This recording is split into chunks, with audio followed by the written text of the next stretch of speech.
Hi everybody, we're headed into embryo transfer number 4.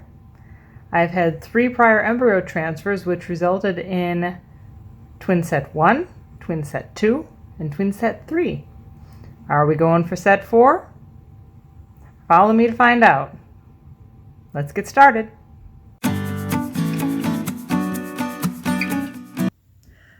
I just took my 9th birth control pill out of 15.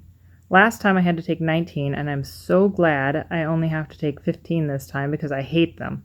I really, really hate them. How am I feeling with just the birth control pills so far?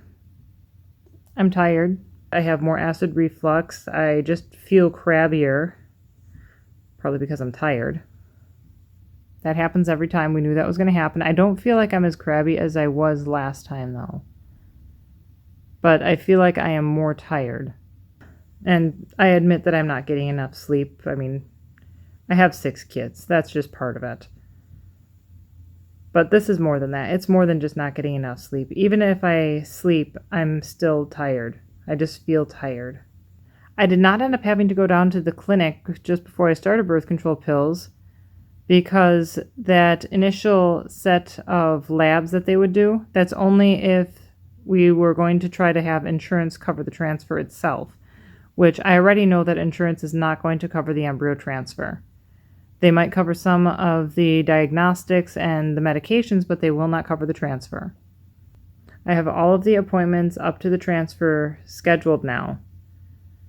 I have to drive to the clinic on the 15th, the 19th, the 26th, and then on August 2nd for the transfer. The first appointment is for a hysteroscopy, also called a saline sonogram, where they look at my uterus with an ultrasound machine and shoot saline solution into the uterus to make sure that the fallopian tubes are open, make sure that there are no fibroids or any uterine irregularities. If it's your first time, they will also check for things like a septum to make sure that the uterus is actually formed normally. The second appointment is next week, Friday, only a few days later, for my baseline appointment. That comes the 3rd day after I stop birth control pills. During that appointment, they check the thickness of the uterine lining, again with ultrasound, and they draw some labs to check the initial hormone levels. Then the same day as that baseline appointment, I'm scheduled to start oral estrogen. It's also called estrase. And I take 2 milligrams 3 times every day. That is used to build up the uterine lining as would happen in a natural cycle, just with a woman's natural hormones. The goal with the frozen embryo transfer procedures is to as closely mimic a natural cycle as possible. I start estrogen the same day as the baseline appointment and take that for a week before I go back again to the clinic on the 26th for a lining check. That's where they again do an ultrasound and probably draw some labs to check hormone levels. And they check the thickness of the uterine lining to make sure that it's within range for the ideal environment for embryos to implant. If that lining check works out, then we are on for an August 2nd transfer date. And I will probably start progesterone shots either the night of the lining check, which would be the 26th, or the following night, the 27th. I believe it will be the night of the lining check, though. I also have to do a shot of HCG, which is human chorionic gonadotropin.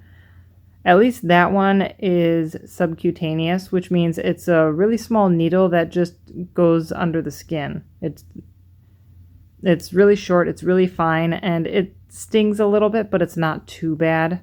The worst part of it is just convincing myself to poke myself in the stomach. And it's basically like what an insulin-dependent diabetic would have to do on a daily basis. So I figure if I have to do it one time in this entire cycle, big deal. Just quit being a pansy. The progesterone and oil, on the other hand, I'll show you the needles when they arrive. These are 22 gauge needles that are 1.5 inches long. And those are intramuscular in either the thigh or the hip. I've heard that the thigh hurts a lot more. I've never tried it, and I don't want to based on the reports I've gotten. So I have to do it in the back of my hip, sort of the upper right quadrant of the butt cheek, I guess. And the needle has to go all the way in. And you put it in kind of like a dart. And then usually they start me on about 1.5 milliliters of progesterone in oil. And that is progesterone in a solution of sesame oil. So that stuff is pretty thick, which is why that needle has to be such a large gauge. What I found helps make it go in more smoothly is to put it somewhere warm, maybe hold it in my hand if my hand is warm enough. Sometimes it's not. And make the oil a little more viscous. It's kind of like when you pour cooking oil into a pan and let it heat up a little bit so you can run it around. Hi, kitty. So you can run it around the pan and coat the pan before you start cooking. Yes, hi kitty. This is Sassy. Sassy needs attention always. Anyhow, back to this embryo transfer deal. I will do the HCG shot, I think, the night of the baseline check. And then progesterone and oil all the way up until the transfer day and beyond the transfer day. That has to go through most of first trimester. So that's a lot of shots, and I hate them. To prepare for the transfer itself, I also have to take an antibiotic twice a day for, I think it's 5 days, to prevent infection from the procedure itself. And then I also take Medrol, which is a steroid. I don't remember exactly why that is. I'll have to ask about it, why I'm taking Medrol. That I take for 6 days, including the day of transfer.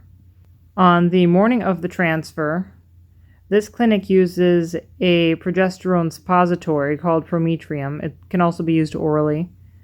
And that is supposed to relax the uterus, I believe, so that there's less cramping and more chance that the transfer will go smoothly and the embryos will stay where they put them. Besides all of the medical stuff, some other things I'm going to have to do to prepare for the transfer are fill out a bunch of paperwork. I have to update my medical history, just in case anything's changed in the last year and a half, I guess. I don't think they get too many repeat customers like this. I mean, I'm coming in for my 4th frozen embryo transfer after having 3 successful ones. Usually if people come back for a 4th one, it's because all the prior ones failed. So I count myself very lucky that IVF has worked extremely well for me. I'll have to decide again this time what to do if they thaw 2 embryos and one of them looks like it's doing particularly poorly. The options are, since I'm having 2 embryos transferred, I can either just have those 2 transferred and see what happens, or I can have them dispose of the one that doesn't look so good and then have them thaw another one. So that would effectively use 3 embryos and give only 2 of them a chance to survive. I'm not sure how I feel about that. That's all I have for today, July 10th. I'll let you know the next time something happens. It's liable to be pretty boring until next Monday. At least I hope it is. See you later.